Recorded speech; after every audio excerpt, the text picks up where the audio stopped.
కాళేశ్వరంలో జరిగిన ప్రాజెక్టులో కరప్షన్ కి అవినీతికి కేంద్ర బీజేపీ మద్దతిచ్చింది.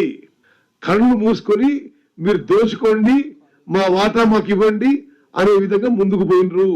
10 ఏళ్ల పాటు కిషన్ రెడ్డి గారు భాగస్వామ్యమైన కేంద్ర బీజేపీ ప్రభుత్వం పవర్ ఫైనాన్స్ కార్పొరేషన్ అనే ఒక కేంద్ర ప్రభుత్వ సంస్థ, ఆ సంస్థ స్వాతంత్రం తర్వాత ఇప్పటి వరకు ఎప్పుడు కూడా లోన్స్ కేవలం పవర్ సెక్టర్ కి, ఎలక్ట్రిసిటీ సెక్టర్ కి లోన్స్ ఇవ్వడం జరిగింది. కిషన్ రెడ్డి గారు భాగస్వామైన కేంద్ర ప్రభుత్వం పవర్ ఫైనాన్స్ కార్పొరేషన్ యొక్క మెమరాండం ఆర్టికల్స్ మార్చి కాళేశ్వరం ప్రాజెక్ట్ కి, ఇరిగేషన్ ప్రాజెక్ట్స్ కి తెలంగాణలో 1.2 lakh crores మంజూరు చేసింది. మరి ఎక్కడ కూడా ఏ రాష్ట్రంలో కూడా అప్పటి వరకు పవర్ ఫైనాన్స్ కార్పొరేషన్ ఇరిగేషన్ రంగానికి లోన్స్ ఇవ్వలేదు.